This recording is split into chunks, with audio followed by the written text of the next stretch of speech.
ताजा टीवी के सागर मंथन कार्यक्रम में आप सबका स्वागत है।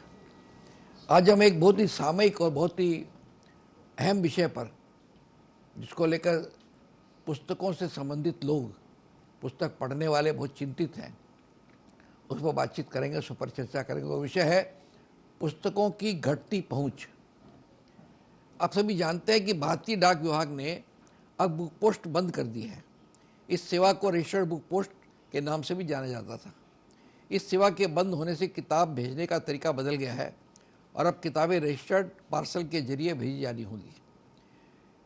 इस सेवा के बंद होने से जो पुस्तक विक्रेता है या पुस्तक पाठक है, उनको बहुत झटका लगा है और पुस्तक उद्योग को भी बड़ा नुकसान हुआ है। तो आज समझ लीजिए 100 रुपये की जो किताब है, उस पर 78 रुपये उसका ट्रांसपोर्टेशन चार्ज हो जाएगा। मनी ऑर्डर, लेकिन इसमें एक जो है, जो शायद हमारा डायरेक्ट विषय नहीं है, मनी ऑर्डर पर जो 5,000 की लिमिट थी उसको 10,000 कर दिया गया। आदि आदि कई चीज़ें हैं जिन पर हम बातचीत करेंगे। और अब किताबें भेजने के लिए निजी कंपनियों का रुख करना पड़ रहा है।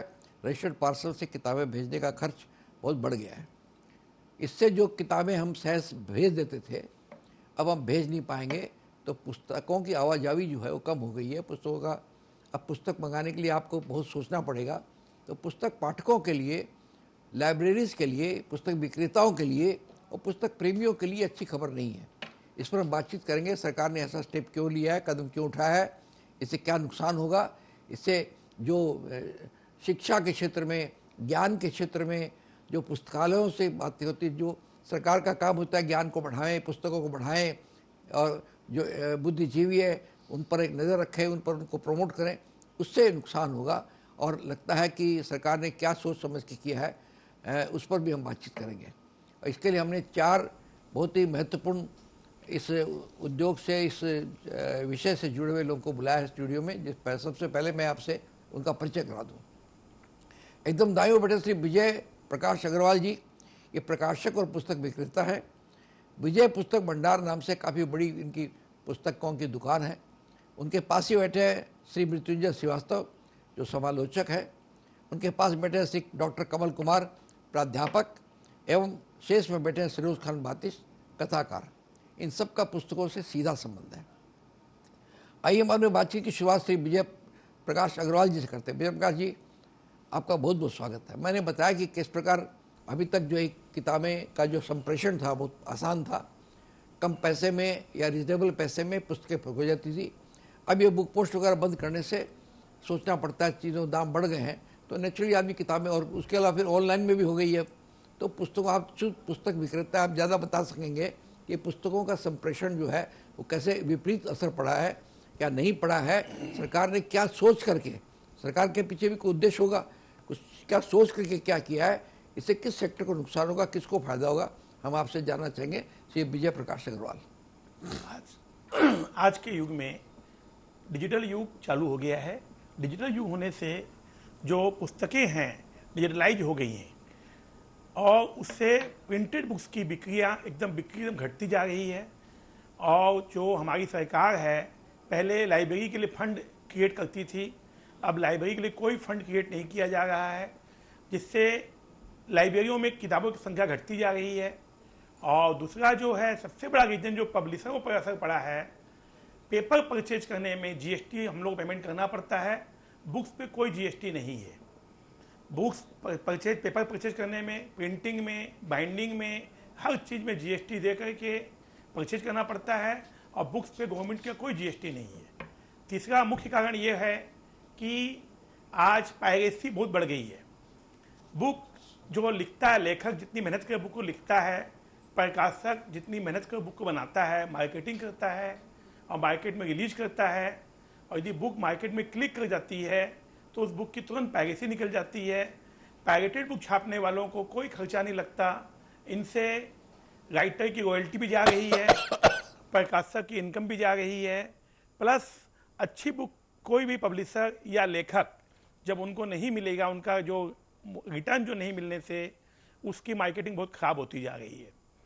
और जो आज के युग में गूगल से और इस सब से जो गूगल का असर पड़ रहा है कि हर बुक्स आज गूगल पे अवेलेबल है और किंडल पे अवेलेबल है, तो आज जो है पाठक बुक न खरीद कर उसको ऑनलाइन पढ़ ले रहे हैं। इससे प्रिंटेड बुक्स की मार्केट बहुत बेसी हैम्पर होती जा रही है। और सबसे बड़ी बात ये होती जा रही है कि बच्चों में, स्कूलों में आजकल डिजिटल की पढ़ाई चालू हो गई है, तो प्रिंटेड बुक्स की धीरे धीरे लोगों में रुचि खत्म होती जा रही है। और आने वाले समय में हमें ऐसा लगता है कि प्रिंटेड बुक्स तो सिर्फ म्यूजियम में रखी जाएगी। जो आने वाले 50 साल बाद देखेंगे, मुझे ऐसा लगता है कि बुक्स म्यूजियम की वस्तु बन जाएगी। बच्चे उस टाइम देखेंगे कि क्या बुक्स क्या होती थी। विजय प्रसाद अग्रवाल जी ने बड़ा हमको आतंकित कर दिया, लेकिन उन्होंने कुछ सच्चाई हमारे सामने रखी है कि वो सच्चाई भली भयावह हो, लेकिन सच्चाई होती है। उनका कहना है कि आज का डिजिटाइल यूज हो गया है, अब सब चीज़ डिजिटलाइज हो गई है, और जो लाइब्रेरी फंड भी गवर्नमेंट ने कम कर दिया है, बंद कर दिया है। इससे प्रकाशकों को बहुत नुकसान हो रहा है। बुक्स पर जीएसटी नहीं है, इसलिए पेपर परचेज में भी दिक्कत हो रही है। पायरेसी का खतरा बताया उन्होंने, कोई किताब चल पड़ी तो उसकी तुरंत पैसे से निकल जाती है, और राइटर को रॉयल्टी नहीं मिलती उससे, और बाकी चीज़ों में नुकसान होता है। तो ये, और गूगल ने भी बहुत नुकसान किया है। गूगल से आप जो चाहे जान सकते हैं। इस प्रकार जो ऑनलाइन पर भी किताबें पढ़ते हैं, तो सब कुल मिला करके इसका सबसे ज़्यादा असर जो है पुस्तकों के सर्कुलेशन पर पड़ रहा है। विजय शंकर अग्रवाल जी का कहना है कि लगता है कुछ वर्षों बाद, एक लंबे पीरियड के बाद में किताबों म्यूजियम में रखने लायक होगी। हम बच्चों को दिखाएंगे, देखो ये किताब होया करती थी, ऐसी किताब होती थी। बच्चे छू कर देखेंगे क्या किताब होती है। इस प्रकार उन्होंने ये जो सरकार ने स्टेप उठाए हैं, या सरकार ने जो एक परिवर्तन किया है, इसका क्या नुकसान होगा बुक ट्रेड पर और बुक पर, बौद्धिक नुकसान। जैसे जैसे किताबें कम होंगी, लोगों की फीडबैक नहीं मिलेगा, बुद्धि का जो एक विकास होता है वो नहीं मिलेगा। ये एक बड़ा खतरा हमारे सामने, हमारे खासकर भारत जैसे विकासशील देश के सामने। जबकि हमको ज़्यादा किताबें चाहिए, टेक्नोलॉजी की भी किताबें चाहिए, बाकी किताबें भी चाहिए। हमारे बड़े बड़े हिंदी के साहित्यकार, लेखक, हर भाषा में बड़े बड़े साहित्यकार हुए हैं, उनका लेखन आखिर हम कैसे पढ़ते हैं? उन पुस्तकों से पढ़ेंगे। अब डिजिटल से कितना पढ़ पाएंगे? इस प्रकार ये जो एक बहुत बड़ा नुकसान होगा हमारे बौद्धिक स्तर पर, उसकी बहुत अच्छी समीक्षा श्री विजय प्रकाश अग्रवाल जी ने की। आइए हम बात करते हैं मृत्युंजय श्रीवास्तव जी से, जो एक समालोचक है। मृत्युंजय जी, आप तो समालोचना करते हैं, समीक्षा करते हैं किताब की, लेकिन किताब का ही खतरे में यहाँ पड़ गई है, उसकी समालोचना आप कैसे करेंगे मृत्युंजय जी? नेवर जी, किताब कभी मरेगी नहीं। दो तरह की किताबें होती हैं, एक जिससे एक दुनिया बदलती है, और एक किताबें वो होती हैं जिससे व्यवसाय चलता है और आम जिंदगी चलती है। आम जिंदगी जिन किताबों से चलेगी उस पे के उद्योग पे खतरे हो सकते हैं, लेकिन जिन किताबों से दुनिया बदलती है वो किताबें हमेशा जीवित रहेगी। उन किताबों की संख्या हर युग में कम होती है, आने वाले युग में बहुत संभव है कि बहुत कम होगी, लेकिन वो किताबें रहेंगी। दूसरी बातें हैं कि पढ़ना इतना आसान काम भी नहीं है। पढ़ने के लिए परिवेश चाहिए और परवरिश चाहिए। हिंदुस्तान जैसे देश में पढ़ना बहुत कठिन काम है। कठिन काम इसलिए है कि पढ़ने के लिए जो परिवेश चाहिए वो किसी परिवार में नहीं है। एक परिवार का भारत में औसत रूप से 100 से 150 स्क्वायर फीट के कमरे में औसत भारत जीता है। आप सोचिए उस कमरे में कैसे पढ़ा जा सकता है। आप सोचिए कि उस परिवार का हर आदमी भी अगर 3 आदमी काम पे निकलता है तो उसको 4 घंटे ट्रांसपोर्ट में आने जाने में बिताना पड़ता है, तो वो कैसे पढ़ सकता है लौटकर घर में। और जो लोग इस तरह से करते हैं वो उनके समय और श्रम का मूल्य इतना कम है कि अपने जीवन के आवश्यक मूलभूत आवश्यकता के लिए उनको अपना समय और श्रम बहुत सस्ते में बेचना पड़ता है। तो फिर वो पढ़ेंगे कैसे? पढ़ना इतना आसान काम नहीं है। और पढ़ने की का जो वातावरण बनता है वो परिवेश से बनता है। क्या आज पूरे हिंदुस्तान में पढ़ने का परिवेश है? विजय जी जिन पुस्तकों का व्यवसाय करते हैं उन पुस्तकों का एक परिवेश है, क्योंकि कैरियर बनाना है, वो चीजें बनेंगी। डिजिटाइज्ड हो गई है दुनिया, उसका व्यापार घटेगा। लेकिन किताब केवल कैरियर बनाने का माध्यम नहीं है, अच्छा मनुष्य बनने का माध्यम है। और चूंकि अब पढ़ने का परिवेश नहीं है तो हर किताब वो खतरे में है जिससे कि हमारा जीवन बनता है। रामायण खतरे में है, महाभारत खतरे में है, संविधान खतरे में है और यहाँ तक कि अब शब्दकोश भी खतरे में है। तो किताब पढ़ना आसान नहीं है और ऐसा हम कोई शायद अभी एफर्ट्स भी नहीं कर रहे हैं कि जिससे किताब पढ़ने का कोई व्यापक वातावरण बने और कोई किताब पढ़ने लग जाए।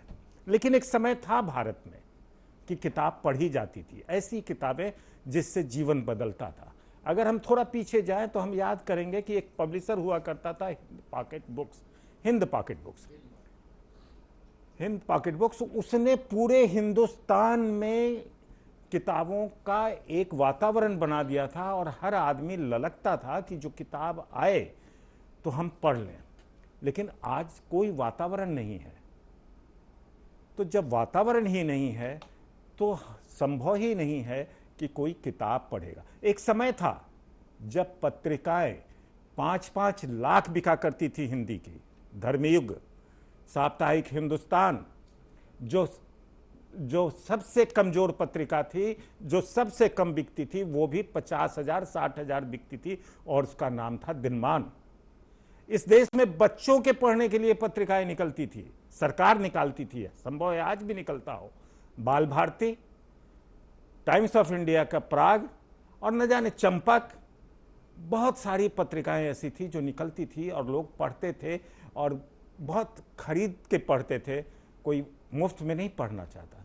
लेकिन हमने पूरी दुनिया ही बदल दी है जिससे कि पढ़ने का वातावरण नहीं रहे। और ये बहुत छोटी घटना है, जब हम पूरा परिवेश ही नहीं बनने दे रहे हैं तो ये बहुत, उस पूरी तुलना में ये बहुत छोटी घटना है कि बुक पोस्ट नहीं रहेगा। बुक पोस्ट बंद होने के पहले भी हमने वो परिवेश बनाया है कि किताब न पढ़ी जाए। और अगर कुछ करना है और अगर इस बुक पोस्ट की वजह से किताब का पढ़ना बंद हो जाएगा तो ये सोचना चाहिए कि कितने पब्लिशर्स ने जाकर के सरकार को रिप्रेजेंटेशन दिया है कि भाई इसको खोलो, नहीं तो हमारी किताबें नहीं बिक रही। मुझे नहीं पता दिया है कि किसने कि नहीं दिया है, और मैं पूरे उम्मीद से कह सकता हूं कि नहीं दिया होगा किसी भी पब्लिशर ने। लेकिन अगर दिया है तो जरूर उस पर सुनवाई होनी चाहिए, उस पर विचार होना चाहिए। अभी एक बातचीत में विजय जी बता रहे थे कि स्पीड पोस्ट का, जाहिर है कि अभी स्पीड का ज़माना है तो लोग उसका इस्तेमाल कर सकते हैं। लेकिन जब से मैंने ये सुना है कि बुक पोस्ट में भेजना मुश्किल होता जा रहा है खर्च की वजह से, तो मेरे दिमाग में कई चीज़ें आई हैं। आज बहुत सारी प्राइवेट संस्था ऐसी है जो हमारे घर खाना बिना किसी डिलीवरी चार्ज के भेज देते हैं, किचन का सामान, टॉयलेट का सामान, सब कुछ, बल्कि डिस्काउंट भी दे देते हैं, 2-4%, 5% डिस्काउंट भी होता है और घर पे तुरंत 10 मिनट में डिलीवर कर सकते हैं, कर देते हैं। तो क्या किताबों की डिलीवरी ऐसी नहीं हो सकती? क्यों किताबों की डिलीवरी नहीं हो सकती? इस पे सोचना चाहिए। बुक पोस्ट तो एक मामला है। जी ने बात को आगे बढ़ाया, उन्होंने वैसे तो कहा कि किताब कभी मरती नहीं है, जो जीवन को बदल सकती है वो किताब नहीं मरती है। लेकिन उन्होंने ये भी कहा कि जो किताबों के लिए एक परवरिश और परिवेश की जरूरत है, ये दोनों का हमारे अभाव है। खासकर जो परिवेश के बारे में बताया उन्होंने कि 100-150 फीट की जगह पर लोग रहते हैं और सारा जीवन पर एक समय का बहुत बड़ा अंतराल चला जाता है ट्रांसपोर्टेशन में, समय बचता नहीं उनके पास में। तो इस सबको खतरा है। आज रामायण को भी खतरा है, मुंशी प्रेमचंद की किताबों को भी खतरा है। जो किताबें हम सदियों से पढ़ते आ रहे हैं, जिनको पढ़ करके हम बड़े हुए हैं, हम हमारी उम्रदार हुए हैं, थोड़ा ज्ञान बुद्धि हुई है, हम बातचीत कर सकते हैं चौपाल में बैठ करके, उन सारी किताबों पर एक संकट आ गया है। और उन्होंने ये भी कहा कि लेकिन दुख की बात यह है कि जो प्रकाशक हैं या जो लोग हैं, उन्होंने अभी तक कोई ऐसा कदम नहीं उठाया सरकार को बताने का, जताने का कि आपने ऐसा क्यों किया, एक प्रतिरोध करने का, प्रतिवाद करने का। उनका इशारा इस ओर है कि जब तक हम प्रतिवाद नहीं करेंगे सरकार उसको कोई स्टेप नहीं लेगी वो। तो उन्होंने कहा कि ये एक अच्छा सजेशन दिया कि जब आज हम खाना मंगाते हैं, हम पिज़्ज़ा मंगाते हैं, गरम गरम खाना 15 मिनट में आ जाता है। एक कंपटीशन बना हुआ है पूरी दुनिया में कि 10 मिनट में हम पिज़्ज़ा देते हैं आपको। आज पुस्तक के लिए ऐसा क्यों नहीं होता कि हमको किताब चाहिए, जो किताब हम बच्चे पढ़ सकते हैं, बड़े लोग पढ़ सकते हैं, महिलाएं पढ़ सकते। पहले महिलाओं के लिए पत्रिका निकलती थी, गृह शोभा वगैरह सब निकलती थी, बच्चों के लिए निकलती थी, बड़ों के लिए बढ़ती थी, बुजुर्गों के लिए निकलती थी, हर वर्ग के लिए निकलती थी, कम पैसे में निकलती, धार्मिक किताबें निकलती थी, आध्यात्मिक किताब, सब पर संकट है। तो इस संकट के लिए हम लोगों को बताए, सरकार तो तभी चेतती है जब उस पर कोई प्रतिवाद होता है, जब कोई आकार हुई। तो इस प्रकार उन्होंने कहा कि होम डिलीवरी एक सेशन दिया, बहुत अच्छा सेशन है आज के युग में। अमेजन जब आपका खाना दे सकता है, किताब क्यों नहीं दे सकता है। इस प्रकार प्रयास किया जाना चाहिए। ठीक है, वैज्ञानिक के युग में ये सब चीज़ें आगे बढ़ती है, पुरानी चीज़ें खत्म होती है, नई चीज़ आती है। तो नई चीज़ तो प्रोग्रेस के लिए आती है ना, प्रगति के लिए आती है, विकास के लिए आती है, न कि हम खत्म करने के लिए। तो उन्होंने एक अच्छा सजेशन दिया कि क्यों नहीं हम स्पीड से मंगाएं। आज स्पीड पोस्ट बंद हो गया तो उससे ज़्यादा स्पीड से तो खाना आता है आपका। तो मृत्युंजय जी ने कई बातें रखी। इस प्रकार हमने इस बहुत ही महत्वपूर्ण विषय विजय प्रकाश अग्रवाल जी से बात की, जो एक पुस्तक विक्रेता है, मृत्युंजय श्रीवास्तव से बात की, जो एक अच्छे समालोचक भी है। अभी तक किताबों की समीक्षा की है उन्होंने। अब आज जो ये जो संकट है इसकी समीक्षा भी बहुत अच्छी की। इसके पश्चात हम अन्य 2 प्रतिभागियों से बात करेंगे। समय हो गया ब्रेक का, हम लेते हैं छोटा सा ब्रेक। आप देखते रहिए सागर मंथन।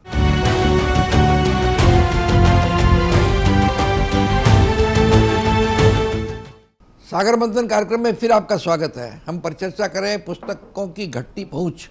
और ब्रेक में जाने के पहले श्री मृत्युंजय श्रीवास्तव जी ने और उनके पहले श्री विजय प्रकाश अग्रवाल जी ने इस विजय पुस्तकों पर जो संकट आया है, एक समस्या खड़ी हुई है, आने वाले दिनों में ये समस्या और भयावह हो सकती है। हमारे प्रगति हमारा जो आगे बढ़ने का रास्ता है वो अवरुद्ध हो सकता है। इस पर कई बातें रखी उन्होंने, बड़े अच्छे ढंग से रखी। आइए हम बात करते हैं डॉक्टर कमल कुमार से, जिनके बारे में कहा प्राध्यापक है, वो प्रोफेसर है, शिक्षा क्षेत्र में प्रोफेसर जो पढ़ाता है। कमल कुमार जी, आपका बहुत बहुत स्वागत है। धन्यवाद। जो पाठ्य पुस्तकें हैं जब नहीं रहेंगी तो आप क्या पढ़ाएंगे? आपको फीडबैक भी कहाँ से मिलेगा? आप लड़कों को क्या तैयार करेंगे? तो आपको ऐसा लगता नहीं है बहुत बड़ा संकट हमारे सामने खड़ा है जिसके बारे में हम कुछ जानते नहीं है? डॉक्टर कमल कुमार, देखिए, आज का ये जो आपका जो ये परिचर्चा है वो बेसिकली किताबों के पहुंच के संकट के बारे में है। माने जो अभी अद्यतन 2024 में, दिसंबर 2024 में भारतीय डाक सेवा ने एक संशोधित नियमावली लाई है, जिसके तहत पुस्तकों को, जो कई तरह के पुस्तकें भेजने के प्रक्रम होते थे, उन प्रक्रमों को समाहित करके केवल बुक पोस्ट कर दिया। अब यह करने में तो वो छोटा सा लग रहा है, लेकिन इसका असर बड़ा गहरा है। गहरा इसलिए है क्योंकि यह सारा का सारा चीज पहुंच और पैसे का मामला है। पहुंच क्या है? पूरे भारत में लगभग 1.5 लाख से अधिक पोस्ट ऑफिस है और उनकी पहुंच भारत के आखिरी गांव तक है। अब संकट कहां आ रहा है? संकट यहां आ रही है हमारे सामने कि जो किताब किसी विद्यार्थी को, किसी पाठक को, किसी भी प्रकार के जरूरतमंद व्यक्ति को गांव तक पहुंच जाती थी बुक पोस्ट या रजिस्टर्ड बुक पोस्ट द्वारा, उसका खर्च मामूली 30 रुपए तक होता था। अभी सरकार ने अपने नियमावली में, उनका कहना है, उनका जो गजट निकला हुआ है उनमें कह रहे हैं वह कि 124 साल बाद, माने भारतीय डाक विभाग 124 साल के बाद अपने कई नियमों में संशोधन करता है और वह संशोधन बड़े गुपचुप तरीके से करता है और इसका पुरजोर विरोध होना चाहिए। संकट यहां यह नहीं है जैसे कि हमारे पूर्व के चाहे उद्योगपति प्रकाशक विजय जी हों, अन्यथा संपादक और साहित्यकार हमारे मृत्युंजय जी हों, उन्होंने जिस संदर्भ में बातें कही वह उस संदर्भ में लॉजिकल नहीं है जहां हमारी आज चर्चा है। चर्चा हमारी आज यहां पर है कि हम कैसे इस सरकार के बनाए अधिनियम में कैसे पाठक संकट में आया है। और एक बड़ा लॉजिकल सवाल यह है कि पुस्तक समाज को बनाता है, रचता है और समाज को दिशा देता है, और वह दिशा देने का काम जो प्रकाशक है, पुस्तकें हैं, वह है।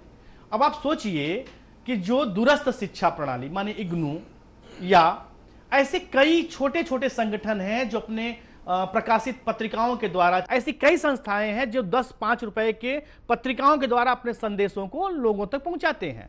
अब आप बताइए कि अगर बुक पोस्ट की यह पद्धति को बंद किया जाए, डाक सेवा को बंद किया जाए, प्रिंटेड बुक जो सर्विस थी उसे बंद कर जाने के बाद आप सोचिए कि 10 रुपए की वह पुस्तक है, मैगजीन है, पत्रिका है, अखबार है, अब उसको पोस्ट करने हमको 70 रुपए खर्च करने पड़ेंगे। अब यह जो ब्रेक बीच में हो रहा है, यह एक दूरदर्शी पूर्ण निर्णय है सरकार का। सरकार को इस पर एक चिंतन करने के बाद, पूरी तरह से इस पूरे पैमाने को चिंतन करने के बाद ही बदलाव करना चाहिए था। आपने पुस्तक पे जीएसटी नहीं लगाई, पुस्तक के बनने की प्रक्रिया पे जीएसटी लगाई है, तो यह एक तरह से आया है कि आपको आधा छूट मिल रहा है और आधा छूट नहीं मिल रहा है। लेकिन जब आप पोस्ट करने जा रहे हैं वहां पर जीएसटी लग रहा है। तो आप बताइए, माने हमें सवाल यह सरकार से करने की जरूरत है और कोशिश करनी है इस पद्धति को लेके। सवाल हमारा जो आज के हमारे इस पूरे परिचर्चा का शीर्षक है कि जो पुस्तकों की पहुंच जो हमारी है वह कैसे घट रही है। अभी मृत्युंजय चर्चा के विषय में कह रहे थे कि एक जमाने में हिंद प्रकाशन ने घर घर पाठक की योजना चलाई थी। सारे प्रकाशकों ने, राजकमल हो, वाणी हो और ज्ञानपीठ हो, चाहे साहित्य अकेडमी, उन्होंने बुक क्लब करके बहुत सारी संस्थाएं ऐसी चलाई थी जिसके मार्फत नॉमिनल 50 रुपए दे के लोग हर महीने बुकलेट पाते थे, माने प्रकाशन की सूचना मिलती थी, कुछ पत्रिकाओं के बारे में खबर मिल जाती थी। ऐसे संकट यहां पर क्या है, जितनी लघु पत्रिका हैं, जितनी लघु पत्रिकाएं हैं उन पर जिनके ऊपर कोई सरकारी सहयोग नहीं है, विज्ञापन नहीं है, उनका क्या होगा? वह मर जाएंगी। और आप सोचिए, केवल हिंदी भाषा में संकट नहीं है सर, यह संकट पूरे भारतीय भाषाओं पे है, पूरे भारत पे इसका प्रभाव पड़ने वाला है और यह बड़ा दूरगामी होगा। निसंदेह हमारे पास संसाधन हैं, बहुत सारे संसाधन होंगे, लेकिन हर चीज का, हर तकनीक की अपनी एक सीमा है। किंडल की अपनी एक सीमा है, एआई की अपनी एक सीमा है, गूगल की अपनी एक सीमा है, प्रिंटेड मटेरियल और ऑनलाइन मटेरियल की अपनी एक सीमा है। अब जो चीजें हम छुए ही नहीं, उसको हम महसूस ही न कर पाए। अब आपने कह दिया कि 50 साल बाद आने वाले समय में क्या किताबें हमारे संग्रहालय की वस्तु हो जाएंगी। देखिए, हर आने वाला पीढ़ी पीछे वाली पीढ़ी को कोसता है, वैसे आने वाली पीढ़ी हमको कोसेगी कि हमने अपने समय में इसका प्रतिरोध क्यों नहीं किया और क्यों नहीं सारे प्रकाशकों ने, सारे बुद्धिजीवियों ने, सारे संस्थाओं के लोगों ने क्यों नहीं इस पर उस समय सरकार से इसके अगेंस्ट में प्रस्ताव डालने की कोशिश की। यह सरकार के पास बात पहुंचनी चाहिए कि यह मुद्दा जुड़ा हुआ समाज के ऊंचे वर्ग से लेकर हाशिए के वर्ग तक जुड़ा हुआ मुद्दा है। एक ऐसा सामाजिक मुद्दा है जिससे हर कोई जुड़ा हुआ है। एक आप इस व्यवस्था के द्वारा आप क्या करेंगे कि मैं इसके बारे में गजट में पढ़ रहा था, वहां पर कहीं भी इसके मूल्य वृद्धि में नहीं है। मैं बस एक लाइन पढ़ना चाहूंगा। उन्होंने क्या कहा था, विभिन्न उत्पादों को अलग अलग दर स्लैब में बुक पैकेट के तहत व्यक्तिपरक वर्गीकरण के माध्यम से जाने के बजाय बुक पैकेट पैटर्न और नमूना पैकेट मुद्रित पुस्तकों वाले बुक पैकेट को एक उत्पाद, माने पुस्तक भेजने की प्रक्रिया को उन्होंने एक फॉर्म में कर दिया, बुक पोस्ट, और इनडायरेक्टली हिडन रूप में उसके चार्ज को बढ़ा दिया। यह जो प्रक्रिया है भारत सरकार की, यह जो संशोधन है, यह जो विनियम इनका विनियम आया है, वह एकदम पूरी तरह से पुस्तक संस्कृति को नष्ट करने वाला है। पुस्तक संस्कृति के साथ साथ पुस्तक प्रकाशन से जुड़े हुए लोगों के ऊपर भी इसका असर पड़ेगा। और इसका आगे का क्या होगा, जो अभी चर्चा हो रही थी, फ्लिपकार्ट और अमेजन की बात हो रही थी, उनको फायदा होगा। और भारत सरकार की एक संस्था जिसे बचाए रखने की जरूरत थी, जिसका निर्माण ही 1757 में हुआ था, आम जन तक अपनी चीजों को पहुंचाना। डाक केवल चिट्ठी पहुंचाने का काम नहीं करता था, डाक संवेदना का काम करता था, समाज को जोड़ने का काम करता था, बुद्धिजीविता का काम करता था, और स्वाधीन भारत जब नहीं हुआ था तो क्रांतिकारी चेतना पहुंचाने का काम करता था। आज डाक को पूरे समाज को जोड़ने की जरूरत है और यह जो काम अपने पथ से च्युत हुआ है उसे सही करने की जरूरत है। मैं आज इस परिचर्चा के माध्यम से इन्हीं सब बातों को आपके सामने रखना चाहता हूं कि अगर यह पुस्तक की पठनीयता के क्रम को बढ़ाना है तो इस संकट को रोकने की जरूरत है। डॉक्टर कमल कुमार जी ने इस पूरी परिचर्चा में एक सरगर्मी पैदा कर दी। उन्होंने उन्होंने बड़े अच्छे ढंग से बताया कि कैसे ये संकट, बहुत बड़ा संकट आने वाला है, पुस्तक संस्कृति पर संकट आने वाला है, बौद्धिक संस्कृति पर संकट आने वाला है और पाठक संकट में पड़ जाएगा। उन्होंने कहा कि सरकार के चिंतन में बदलाव की बात सोची करी, सरकार इसको सोचता, बुक पब्लिशर से बात करता, किताब विक्रेताओं से बात करता, बुद्धिजीवियों से बात करता, लेकिन किया नहीं उसने। सीधा उन्होंने फरमान जारी कर दिया। इससे क्या है कि जो ये अमेजन टाइप के जो लोग हैं जो करते हैं, इनको तो फायदा होगा, जो ये बल्कि ये जो अब किताबें जो भेजते हैं पोस्ट ऑफिस की जगह, कोरियर वालों, उन लोगों को फायदा होगा। और जो इससे जुड़े हुए लोग हैं, जिनकी रोजी रोटी इस पर चलती है, जिनका एक पाँव हमेशा बुद्धिजीवियों के पास रहता है, उन पर असर पड़ेगा उन्होंने। और उन्होंने कहा कि ये पूरी डाक, जो हमारे डाक घर, उनका 1.5 लाख डाकघर हमारे देश में, बिल्कुल सही कहा। अब डाकघरों की अवस्था बड़ी ख़राब है। हमारे इस कार्यालय के स्टूडियो के सामने एक डाकघर है, उसको आपके लिए राष्ट्रीय पोषण तो नहीं लगाएगा, वो होता ही नहीं इनका उसमें, एकदम माने डिजिटल स्थिति है। मैंने जब ये हमारे स्टूडियो यहाँ दिया तो मुझे एक बड़ी खुशी, चलो हमारे सामने डाकघर है, हम पुस्तकें भेज देंगे, इससे सामने हो जाएगा। बाद में मतलब कुछ काम मैंने उनके पोस्ट मास्टर जनरल को लेटर लिखा, जवाब वो नाराज जो जरूर हो गया पोस्ट ऑफिस वाला कि आपने मेरे खिलाफ। अरे आपके खिलाफ नहीं लिखा भाई, हम तो चाहते हैं कि आपका डाकघर काम करे। शेक्सपियर स्टडी डाकघर बहुत महत्वपूर्ण है, यहाँ एरिया बहुत महत्वपूर्ण है। इन्होंने समझा ये पूरी डाक व्यवस्था पर डाका डाला गया, यही तो आप बोलना चाहते हैं। बिल्कुल बिल्कुल। डाक व्यवस्था पर डाका। आइए बादी साहब, क्या कहानी लिखेंगे आप इस पर? ऐसा है, क्या कहानी लिखें इस पर? कहानी ऐसा है कि पत्रकार। कहानी तो लिखी जाएगी, लेकिन डाक का, सरकार का जो ये तालिबानी फरमान डाक के द्वारा हुआ है, ये संकट जो है बेसिकली एक लेखक होने के नाते मैं महसूस कर रहा हूँ कि जो लिखने पढ़ने वाला समाज है उस पर बहुत बड़ा ये संकट है। और मैं तो ये कहता हूँ कि बुद्धिजीवियों पे ये अशनि पात है। इस प्रभाव से जो किताबों का आदान प्रदान होता था, लाइब्रेरी में जो किताबें आ जाती थी, पत्र पत्रिकाएँ जाती थी, जैसे कमल कुमार ने बड़ी व्यवस्थित ढंग से कहा, इसका जो व्यापक प्रभाव पड़ेगा, लिखने पढ़ने की संस्कृति खत्म होगी। सरकार ने, जैसे कमल कुमार ने जो सही कहा कि सरकार को विमर्श करना चाहिए था, विचार विमर्श करना चाहिए, जो प्रकाशक हैं, लेखक हैं, बुद्धिजीवी हैं, उनसे विचार करके ये बात सामने लानी चाहिए थी और कम से कम मीटिंग करके इसका जो हानि और लाभ का बात है उस पर विचार करनी चाहिए। ये तो कुछ हुआ नहीं है।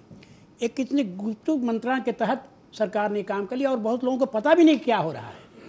डाकघरें, मैं समझता हूँ कि 10-1 साल में डाकघर ख़त्म हो जाएंगे। और जैसा इन्होंने संकेत दिया कि कुरियर वाले और फ्लिपकार्ट वाले इसमें लाभ लेंगे। इस तरह से एक किस्म से जिस तरह रेल बेचा जा रहा है, एयरपोर्ट बेचा जा रहा है, हवाई जहाज़ बेचा जा रहा है, उस तरह से डाकघरों को भी बेचने का ये मंत्रणा है सीधे सीधे तौर पे। लेकिन ये बात समाज में या फिर लेखकों में या प्रकाशकों में ये बात नहीं आई हुई है।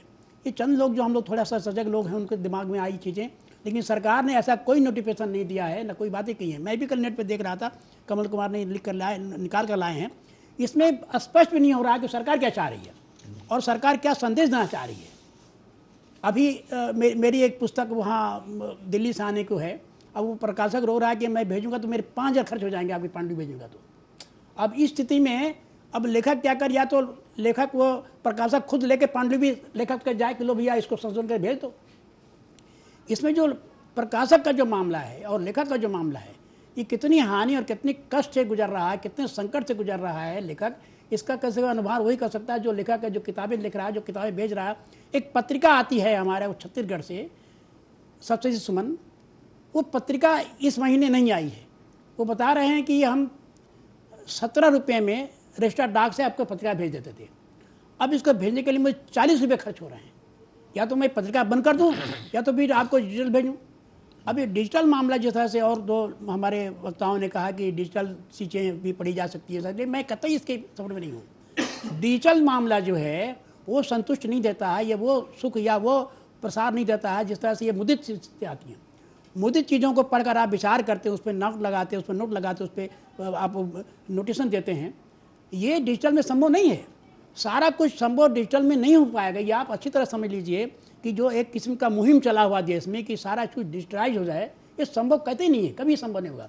भारत अगर विकास कर रहा है, ठीक है विकास करे, लेकिन भारत की आधी आबादी जो है कतई उस विकास के साथ नहीं है आपके, क्योंकि गाँव में जो आधे से ज़्यादा लोग जब आबादी रहती है, किसान रहते हैं, उनके पास ब्रांड फोन नहीं है। आप कैसे डिजिटल का आप कल्पना कर सकते हैं कि सारा देश डिजिटल हो जाएगा, एआई में सारा देश चले जाएगा? ये संभव नहीं है। मैं तो यही मानता हूँ कि देश में ये डाक विभाग का जो एक किस्म का तालिबानी फरमान आया है, ये बहुत घातक है। और बुद्धिजीवों के लिए, बुद्धिजीवों को विस्तार को रोकने के लिए, कि यही सोचते हैं, यही मंत्रा करते, यही देश को हानि पहुंचाती है, इनसे बहुत नुकसान हमारा समाज को हो रहा है और सत्ता को नुकसान हो रहा है। जो लिखने पढ़ने वाले लोग हैं उससे ज़्यादा खतरा सत्ता को रहती है, और सत्ता को खतरा से बचाने के लिए सरकार ने ये स्टेप लिया, मैं ऐसा मान रहा हूँ। सरोज खान बाती साहब ने कुछ बातें बड़ी खुल्लम खुल्ला कर दी। उनका ये तालिबानी फरमान है, इसका बहुत बड़ा संकट होने वाला है। बिना सोचे समझे, बिना विचारे कर दिया। डिजिटलाइजेशन अच्छा बात है कि एक को एक डिजिटलाइजेशन हो जाएगा और सब चीज़ का डिजिटलाइजेशन हो जाएगा, ये एक बहुत खराब है। होना ये चाहिए, कोई चीज़ कुछ पुरानी भी रहे, कुछ नई भी रहे, प्रोग्रेस जरूर होनी चाहिए। आज मोबाइल फ़ोन है, बहुत परिचय है, लेकिन आप जो फ़ोन होता है लैंडलाइन फ़ोन, कोई आप संभावना को इनकार नहीं कर सकते। कई बार हमें ज़रूरत पड़ती है लैंडलाइन फ़ोन से पता लगाने की, बहुत ज़रूरी है। सब चीज़ कोई पुरानी चीज़ कम हो सकती है, ख़त्म नहीं होनी चाहिए।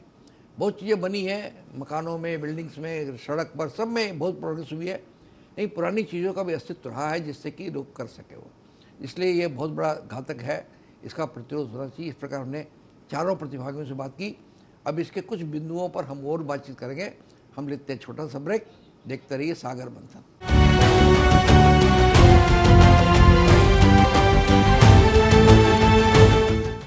सागर मंथन कार्यक्रम में फिर स्वागत है आपका। हम परिचर्चा कर रहे हैं पुस्तकों की घटती पहुंच, और अभी ब्रेक में जाने के पहले डॉक्टर कमल कुमार और सिराज खान बातिश ने अपनी बातें रखी। आइए हम फिर बात करते हैं विजय प्रकाश अग्रवाल जी से। विजय जी, आप तो पुस्तक विक्रेता हैं। इन जब से ये नया साल से शुरू हुआ है, अभी इमीडिएटली क्या महसूस करते हैं आप? जो आपके खरीदार जो हैं, जो लेने वाले हैं, सर्कुलेशन वाले हैं, उन पर क्या फीडबैक मिला आपको इससे? देखिए, ऐसा है कि जब से ये डिजिटलाइज चालू हुआ है, करीब 25% बिक्री डाउन हुई है। मार्केट में किताबों की बिक्री बहुत कम होती जा रही है और धीरे धीरे इसका असर बढ़ते जा रहा है। इसका सबसे मुख्य रीजन जो है, जो सरकार ने 12% जीएसटी लगा दिया है पेपर पर, 18% जीएसटी प्रिंटिंग बाइंडिंग इस पे लगा दिया है, और बुक्स पे कोई जीएसटी नहीं है। बुक हमें ऑन प्रिंटेड प्राइस बेचनी है, जो एमआरपी छपी हुई उस पर बेचनी है, कोई जीएसटी चार्ज नहीं कर सकते हम लोग। इसका डायरेक्ट असर जो है बुक्स पे पड़ रहा है। बुक्स की कॉस्टिंग बढ़ती जा रही है। लोग एक तो असर आया है अभी कि लोग जिगस करवा ले रहे हैं कि जो बुक्स है, जो विशेष करके जो सिलेबस की बुक्स हैं, उसमें जो मैटर उनको इम्पोर्टेंट लगता है उसकी जिगस करवा लेते हैं। तो इसका डायरेक्ट और इनडायरेक्ट असर बुक्स इंडस्ट्री पे पड़ रहा है, राइटर पे भी पड़ रहा है, सरकार पे पड़ रहा है। ये लोग जिगस करवा लेंगे तो कोई भी लेखक किताब क्यों लिखेगा, पब्लिशर किताब क्यों छापेगा? तो धीरे धीरे इसका असर भी लॉन्ग टर्म में एजुकेशन में पड़ेगा, बच्चों पड़ेगा। कोई भी नई चीज़ें, नए व्यू मार्केट में नहीं आ पाएंगे, इसका बहुत बड़ा असर पड़ेगा। और जो बुक पोस्ट वाली बात है, ये तो है ही है। बुक पोस्ट में पहले जो किताबों के थे नियम जो थे, जहाँ तक मुझे ख्याल है कि 1 रुपये में बुक पोस्ट चल जाती थी। उसका सिस्टम ये होता था कि बुक्स को दिखाई पड़ना चाहिए, पैक्ड नहीं होना चाहिए बुक्स। तो 1 रुपये में किताब थ्रू आउट इंडिया कहीं चली जाती थी। आज जो है मिनिमम जो है कॉस्ट जो है अप टू 100 ग्राम 40-45 रुपये हो चुके हैं, प्लस उस पर भी जीएसटी लगती है।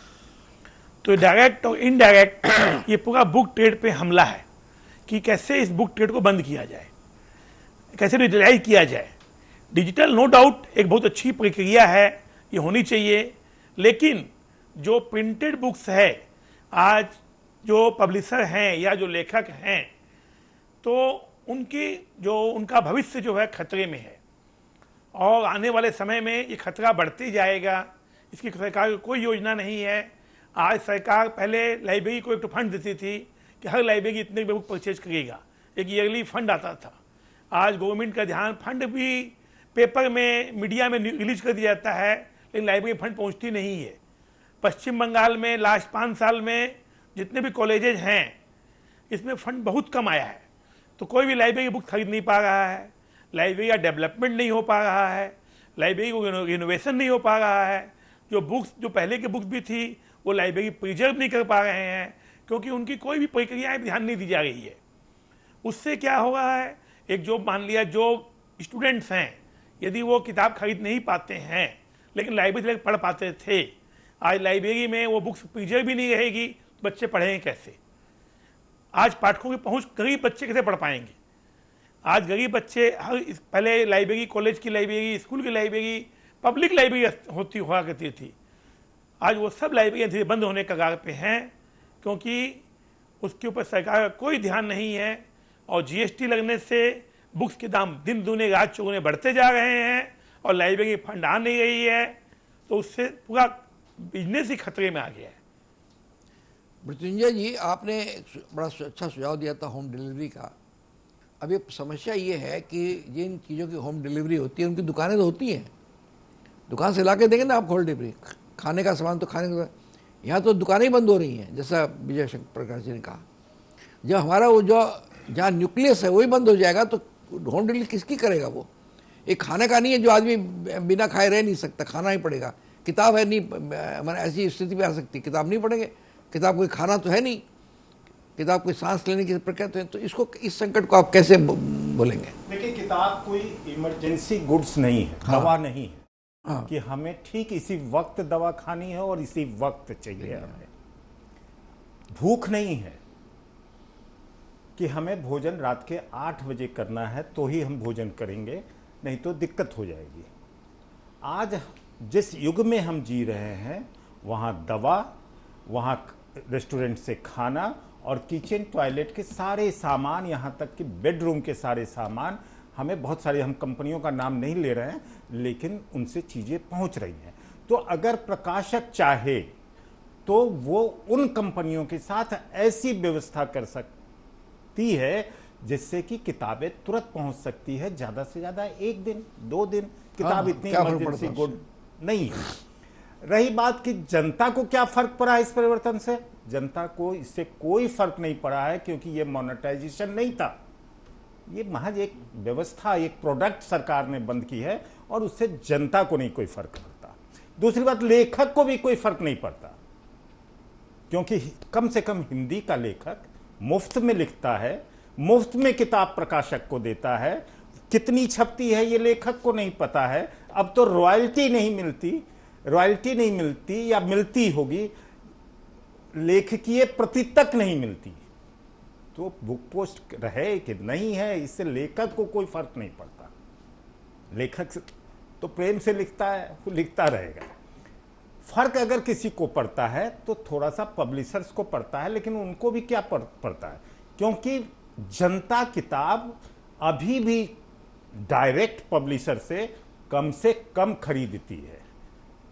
थोड़े बहुत किताबें अमेजन पे है, फ्लिपकार्ट ने भी शुरू में किताबें ही बेची थी, अभी अमेजन पे किताबें मिल जाती हैं और बहुत आसानी से मिलती हैं, ऐसा नहीं है कि, इसलिए मुझे नहीं लगता कि इससे कोई बहुत, हाँ जहाँ फर्क पड़ता है वो फर्क है खास करके हिंदी पत्रिकाओं पे, क्योंकि हिंदी के ऐसी पत्रिकाएं जिनको हम लघु पत्रिका कहते हैं, जो समाज परिवर्तन के उद्देश्य से, अब इंदिरा गांधी ओपन यूनिवर्सिटी 10 रुपए की जगह 40 रुपया लगाती है पोस्ट, तो कोई फर्क नहीं पड़ता, क्योंकि सरकार का पैसा सरकार के खाते में जा रहा है, जाए इस अकाउंट से निकल के उस अकाउंट में जा रहा है, तो उससे कोई फर्क नहीं। लेकिन अगर एक लेखक गया में बैठकर, दिल्ली में बैठकर कोई पत्रिका निकाल रहा है और उसको वो पोस्ट करना है, तो वो जरूर उसके लिए संकट का समय आ गया है और उस संकट का रास्ता निकलना चाहिए। सरकार को जरूर निश्चित रूप से ऐसी पत्रिकाओं को आइडेंटिफाई करना चाहिए जिससे कि वो उनके लिए कोई रास्ता बने। धन्यवाद। मृत्युंजय जी ने दूसरे दौर में कुछ जो एक्चुअल खतरे हैं उनकी तरफ पॉइंट आउट किया। इस प्रकार हमने विजय प्रकाश जी से बात की, मृत्युंजय से बात की, अब हम हमारे जो डॉक्टर कमल कुमार और सुरेश खनबाती से बात करेंगे उन बिंदुओं पर। अभी हम लेते हैं छोटा सा ब्रेक, देखते रहिए सागर मंथन।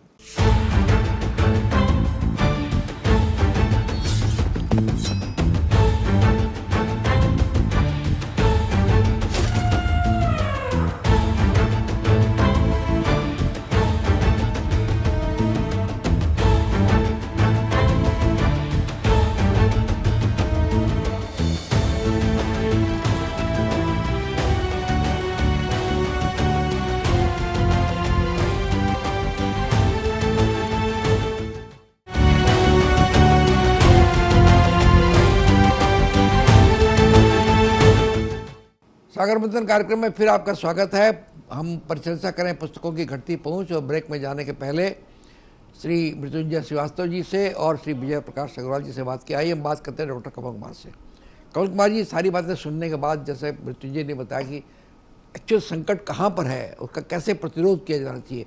हमारा काम सिर्फ संकट को सामने रखना नहीं है, हमारा काम ये भी है कि उसके समाधान की भी चेष्टा करें। क्या बोलना चाहेंगे आप? देखिए, डाक केवल एक संस्था नहीं है, डाक एक मुहिम थी जो सस्ते दर पर पुस्तकों को पाठकों तक पहुंचाती थी। सेवा उसके होने न होने से या किस को फर्क पड़ रहा है, जैसा बिट्टू जी ने कहा कि उससे किसी को फर्क नहीं पड़ रहा है, फर्क पड़ रहा है। इग्नू का अगर पैसा बढ़ेगा पोस्टल में, वो विद्यार्थी देगा, वो सरकार पेमेंट नहीं करेगी उसके लिए। और आप गौर करिए, उन्होंने कहा कि लघु पत्रिकाओं के लिए, हिंदी की बात छोड़ दीजिए, यह भारत की सारी 22 भाषाओं के साथ संकट है। यह लघु पत्रिकाओं का जो उद्योग है, पत्रिकाओं का जो उद्योग है, प्रकाशकों का जो उद्योग है, जो वह विद्यार्थी पाठक को जोड़ती है। आप अंदाजा लगाइए कि बहुत सारे लघु पत्रिकाएं ऐसी हैं जो आरएनआई के थ्रू कम दरों में विभिन्न पुस्तकालयों में, विभिन्न शैक्षिक संस्थाओं में बिना पैसे में प्रतिमाह वो अपने पत्रिका को भेजती हैं। अब आप अंदाजा लगाइए कि कब और कितनी पत्रिकाएं उनके पास पहुंच पाएंगी। संकट यहां पर है, प्रसार पे संकट है, विचारधारा पे संकट है। आप सोचिए कि आप सरकारी सेवाओं की जो दखल है, सरकार से हम क्या उम्मीद करते हैं? उम्मीद करते हैं कि बेहतर से बेहतर और कम दर में, कम लागत में वो सुविधा हमारे पास आए। हम इसकी अधिकार, इस चीज की मांग करेंगे। क्यों नहीं करेंगे? क्योंकि यह कह के हम अपने पल्ले को नहीं झाड़ सकते हैं कि इससे किसी जनता से मतलब नहीं है, केवल पढ़ने वाली जनता से मतलब है। मतलब सबसे है यह जो अभी विजय जी ने कहा कि पेपर के दाम महंगे हो गए हैं, उसके बनावट और बाइंडिंग के दाम महंगे हो गए हैं, तो ये सारा का सारा किस पे पड़ेगा? आप 100 रुपए का चीज बनाएंगे, 200 में बेचेंगे, और हम जब 100 रुपया अधिक देंगे, उसके अलावा पोस्टेज खर्च 100 रुपया, तो हम एक 50 रुपए किताब के लिए 250 रुपया खर्च करना पड़ रहा है। तो संकट तो पाठक पे है, और उस भाषा के विस्तार में भी यह बहुत बड़ा बाधक बनने वाला है। हमारे विचारों पर, हमारे जो हमारी डिग्निटी है, हमारे जो हाव भाव है, हमारे जो संस्कृति है, उसके प्रचार प्रसार पर भी यह एक बड़ा संकट बनने वाला है। मैं बस बात खत्म करूंगा। अकबर इलाहाबादी का एक बहुत ही आज के समय के लिए, इस इवेंट के लिए बड़ा मौजू है। न पढ़ते तो खाते 100 तरह कर कमाकर, न पढ़ते तो खाते 100 तरह कमाकर, मारे गए हाय तालीम पाकर। नहीं पढ़े लिखे होते तो चिंता ही नहीं होती, चिंता नहीं थी। न खेतों में रेहट चलाने के काबिल, अब तो न खेतों में रेहट चलाने के काबिल, न बाजार में माल ढोने के काबिल। माने गधे से गए गुजरे होते। माने कमल कुमार जी ने असल में जो बुद्धिजीवी है उनकी वेदना बताई उन्होंने कि हम लोग तो काम भी नहीं कर सकते, हम तो माल भी नहीं ढो सकते, हम कहीं क्लर्क भी नहीं बन सकते, सब जगह रास्ते हमारे बंद हो गए। और हम तो एक प्रकाशक है या पुस्तक पढ़ने वाले एक बुद्धिजीवी और बुद्धि से ही काम कर सकते हैं। मुझे लगता है सिराज खान बाती जी, आपको उपसंहार करना है। मुझे लगता है ये कंज्यूमर ओरिएंटेड इंडस्ट्री नहीं है, ये है इंटेलेक्ट ओरिएंटेड इंडस्ट्री।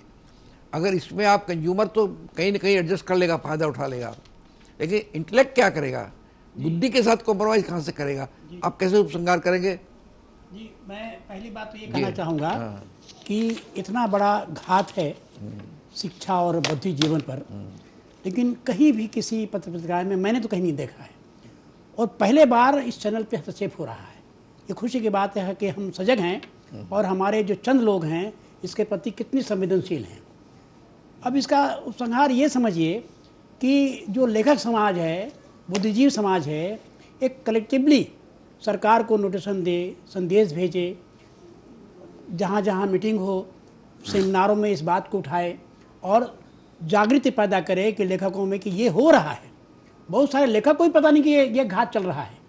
ये दुख इस बात का है, और इसके लिए प्रचार प्रसार पे लेखक को बहुत ही कलेक्टिवली विचार विमर्श करना चाहिए, और इसका प्रचार प्रसार दूर दूर तक करना चाहिए, गाँव तक जाना चाहिए बात को, शिक्षा जगत में स्कूलों तक बात जानी चाहिए, जो कि स्कूलों तक नहीं है। जैसे कमल कुमार जी कहा कि हमारे यहाँ बहुत सारी चीज़ों को पता नहीं है कि क्या हो रहा है, सरकार क्या कर रही है।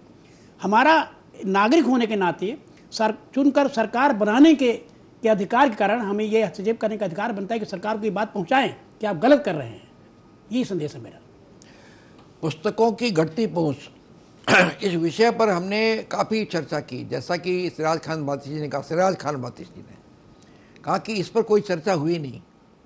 लगता है पूरा सांप सूख गया सबको। इतनी महत्वपूर्ण बात है जिससे कि हमारी बुद्धि पर डाका डाला गया है, डाकघरों पर डाका डाला गया है।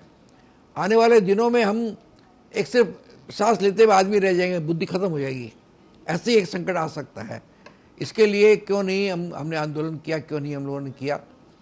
हम बहुत आभारी हैं श्री विजय प्रकाश अग्रवाल जी के, श्री मृत्युंजय श्रीवास्तव के, डॉक्टर कमल कुमार के और सिराज खान बातिश साहब के, जिन्होंने इस महत्वपूर्ण और अभी तक अछूत विषय, अभी तक इसको छुआ नहीं गया किसी ने, लेकिन बहुत महत्वपूर्ण है, हमारे भविष्य के साथ सीधा संबंध है, इसी विषय पर बातचीत में बहुत महत्वपूर्ण अवदान दिया। कई बातें हमारे सामने रखी, सरकार के सामने रखी, और हम इससे हमारा काम फोकस करना है और इसका प्रतिरोध होना चाहिए, उनको प्रेरित करना है। हमारा काम उनको प्रेरित करना, उनको प्रोवोक करना है। हमने किया ये काम, हम बहुत आभारी हैं। हमारे दर्शक भी इस मामले में कोई राय रखते हो हमें लिख करके भेजें। हमारा पता है ताज़ा टीवी 37 शेक्सपियर सरणी कलकत्ता 17।